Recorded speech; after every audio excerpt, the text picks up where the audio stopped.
Hello Giants, మనకు ఒకప్పుడు India versus Pakistan match అంటే హోరాహోరీగా ఉండేది. సో ఒక రకంగా చెప్పాలంటే ఇండియా వర్సెస్ పాకిస్తాన్ మ్యాచ్ అంటే అసలు ఈ మ్యాచ్లో ఎవరు గెలుస్తారో చూడటం కూడా చాలా కష్టంగా ఉండేది. సో మరి అటువంటి సినారియోలో మరి ప్రజెంట్ సినారియో చూసుకుంటే మరి కంప్లీట్గా చిన్నపిల్లడు అంటేనే చెప్పేస్తున్నాడు, ఈ match India versus Pakistan match ఈ రోజు జరుగుతుందిరా, ఎవరు గెలుస్తారా అంటే చిన్నపిల్లడు కూడా ఇండియా గెలిచిద్దా అని చెప్పేస్తున్నారు. సో మరి ఇటువంటి సిచ్యువేషన్ రావడానికి కారణం ఏంది? అయితే మరి ఒకప్పుడు చూసుకుంటే పాకిస్తాన్ క్రికెట్ టీంలో ఒకసారి వాళ్ళ ఆర్డర్ చూసుకుంటే, సో ఫస్ట్లో బ్యాటింగ్ ఆర్డర్ చూసుకుంటే ఎక్సలెంట్గా ఉండేది, బౌలింగ్ ఆర్డర్ చూసుకుంటే ఇంకా ఎక్సలెంట్గా ఉండేది. సో మరి బ్యాటింగ్ ఆర్డర్లో ఒకసారి చూసుకుంటే మనకి ఫస్ట్లో సల్మాన్ బట్, కమ్రాన్ అక్మల్ అని చెప్పేసి, దాని తర్వాత షోయబ్ మాలిక్, సో దాని తర్వాత యూనిస్ ఖాన్, దాని తర్వాత మిస్బౌల్ హక్, సో ఇటువంటి జనరేషన్ ఉంది. సో మరి దాని తర్వాత ఎప్పుడైతే వాళ్ళందరూ కూడా ఒకేసారి రిటైర్మెంట్ ఇచ్చారో, సో ఈవెన్ షాహిద్ అఫ్రీది చివరిలో వచ్చి హిట్టింగ్ చేయాలన్నా సరే, సో ఇటువంటి మంచి బ్యాటింగ్ ఆర్డర్ ఉంది వాళ్ళకల్లే.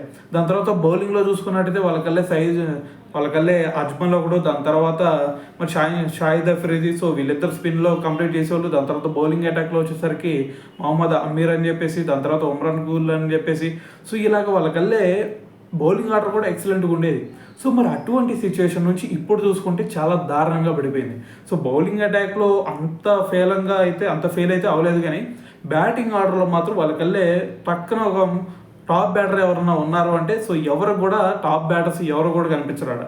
సో మహా అయితే వాళ్ళకల్లే కొంచెం హిట్టింగ్ ఎబిలిటీ ఉన్న ఫకర్ జమ్మానో లేదంటే కొంచెం కన్సిస్టెంట్గా ఆడే రిజ్వానో కనిపిస్తారు తప్ప, సో మిగతా అందరూ కూడా బ్యాటింగ్ ఆర్డర్లో సో వీళ్ళు పర్ఫెక్ట్ బ్యాట్స్మెన్ అని చెప్పే సిచ్యువేషన్ ఎక్కడా లేదు. సో రీసెంట్గా చూస్తే కొంచెం సైమ్ అయ్యబ్, దాని తర్వాత మరి అగా సల్మాన్, సో వీళ్ళిద్దరూ కొంచెం పుషప్ అవుతున్నారు. సో అయితే మరి ఇటువంటి సినారియో రావడానికి అసలు రీజన్ ఏంటి అంటే, సో మరి వీటి గురించి వాళ్ళ మాజీ క్రికెటర్స్ కూడా ఎప్పటి నుంచో చెప్తా ఉన్నారు, అరే బాబు ఇలా గనక మీ టీం ఉంటే ఖచ్చితంగా ఫ్యూచర్లో పాకిస్తాన్ క్రికెట్ బోర్డు ఉంది అనేది కూడా మళ్ళీ మనం హిస్టరీలో చెప్పుకోవాల్సి వచ్చింది అని చెప్పేసి కూడా వాళ్ళు ఎప్పటి నుంచో కూడా చెప్తా ఉన్నారు. సో అయితే మరి దీని గురించి రీసెంట్గా మనకి ఛాంపియన్స్ ట్రోఫీ కూడా వాళ్ళు మన మీద దారుణంగా ఓడిపోయారు. సో మరి దీని గురించి వాళ్ళ మాజీ క్రికెటర్స్ కూడా మాట్లాడటం జరిగింది.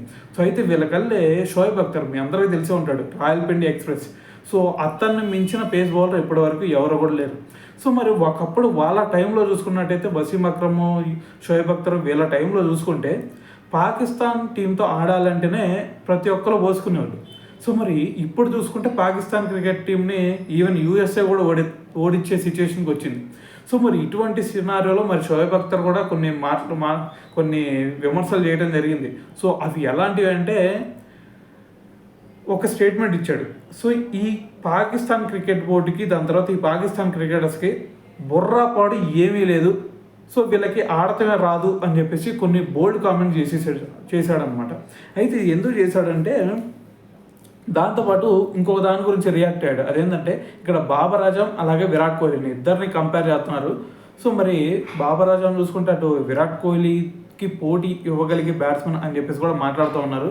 సో ఈ స్టేట్మెంట్ ఇచ్చే వాళ్ళకి నిజంగా నేను బుర్రలేదు అని చెప్పేసి నేను అనుకుంటాను అని చెప్పేసి కూడా మాట్లాడటం జరిగింది. అయితే ఇక్కడ ఫస్ట్ షోయబ్ అఖ్తర్ ఏమన్నాడంటే, అసలు పాకిస్తాన్ క్రికెట్ బోర్డు గురించి మాట్లాడాల్సిన అవసరం నాకు లేదు. సో దీని గురించి ఒకవేళ నేను మాట్లాడాను అంటే అది నా టైం వేస్ట్ చేసుకున్నట్టే, కాకపోతే నాకేదో మనీ ఇచ్చి మాట్లాడమంటున్నారు కాబట్టి నేను మాట్లాడుతున్నాను తప్ప, సో ఈ పాకిస్తాన్ క్రికెట్ బోర్డు గురించి మాట్లాడాలంటే నాకు చిరాగ్గా ఉంది అని చెప్పేసి కొన్ని స్టేట్మెంట్స్ ఇచ్చాడు. అయితే ఎందుకంటే వాళ్ళకల్లే కెప్టెన్సీ చూసుకున్నా, ఇంకా బాబర్ ఆజం గురించి, సో బాబర్ ఆజం గురించి ఒక సింగిల్ లైన్ స్టేట్మెంట్ ఇచ్చాడు. అదేంటంటే, బాబర్ ఆజం ఒక పాకిస్తాన్ క్రికెట్ టీంలో ఒక వేస్ట్ ఫెలో అనే విధంగా ఒక స్టేట్మెంట్ ఇచ్చాడు. ఎందుకంటే తమకి పర్ఫార్మెన్స్ కనుక మీరు ఒకసారి చూసుకుంటే ఇండియా టీం మీద, సో చిన్న టీమ్స్ మీద స్కోర్ చేస్తాడు, కానీ పెద్ద టీమ్స్ మీద వచ్చేసరికి ఇండియా టీం లాంటి టీమ్స్ మీద వచ్చేసప్పుడు మరి ఒక్కసారి కూడా మ్యాన్ ఆఫ్ ద సిరీస్ కానీ మ్యాన్ ఆఫ్ ద మ్యాచ్ కానీ కొట్టిన సిచ్యువేషన్ లేదు. సో మరి అటువంటి ఒక బ్యాట్స్మెన్ని అంతా హైలైట్ చేసి, సో మరి అతన్ని విరాట్ కోహ్లీతో కంపేర్ చేస్తూ తను హైలైట్ చేసి మరి టీంలో ఉంచుతున్నారు. సో అటువంటి పర్సన్స్ని అసలు టీంలో ఉంచాల్సిన అవసరం లేదు అని చెప్పేసి కూడా మాట్లాడటం జరిగింది. అయితే దీంట్లో ఎంతవరకు వాస్తవం ఉందంటే, నిజం చెప్పాలి అంటే బాబర్ ఆజంని పక్కన పెట్టేసి వేరే ఒక మంచి హిట్టర్ లేదంటే ఒక మంచి ఆల్రౌండర్ని తీసుకోవడం చాలా బెటర్ అనేది నా ఫీలింగ్. ఎందుకంటే ఇప్పటివరకు బాబర్ ఆజం బ్యాటింగ్ చూస్తే కొంచెం క్లాసికల్గానే ఉండేది, సో దాంట్లో ఎటువంటి డౌట్ లేదు. కానీ ఎప్పుడు తను కొంచెం మంచి ఇన్నింగ్స్ ఆడుతున్నాడు అంటే చిన్న చిన్న టీమ్స్ మీద మంచి ఇన్నింగ్స్ ఆడుతున్నాడు. కానీ ఎప్పుడైతే పెద్ద టీమ్స్ వచ్చినాయో సో ఫస్ట్లోనే వికెట్ ఇచ్చి ఓడుతున్నాడు.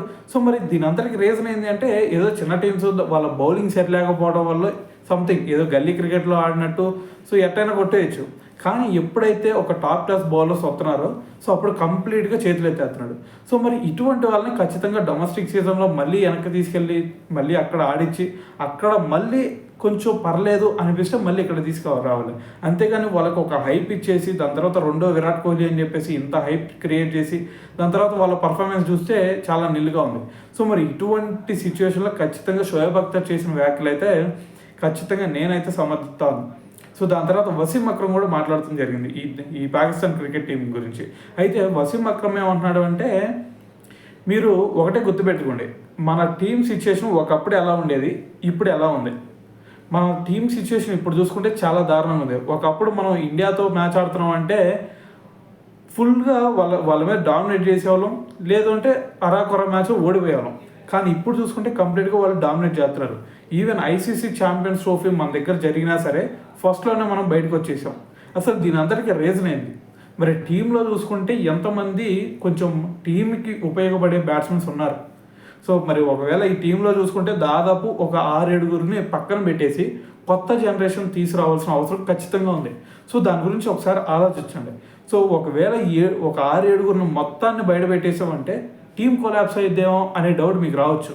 టీం కొలాప్స్ అయినా పర్లేదు, మొత్తాన్ని పక్కన పెట్టండి, కొత్త జనరేషన్ తీసుకురండి.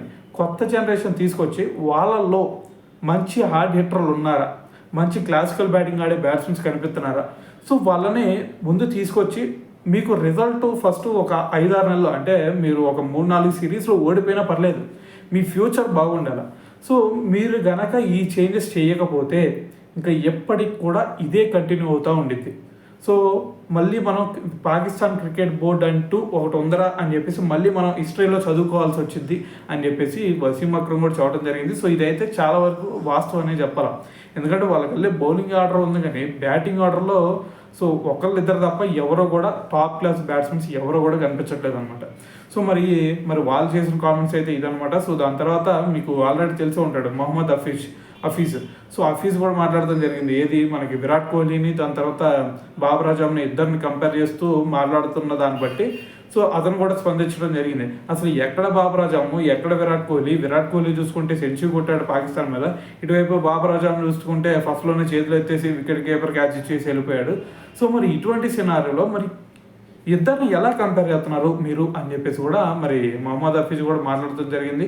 సో అయితే మరి దీని గురించి మరి మీరేమనుకుంటున్నారు అనేది కూడా కింద కామెంట్ చేసేయండి.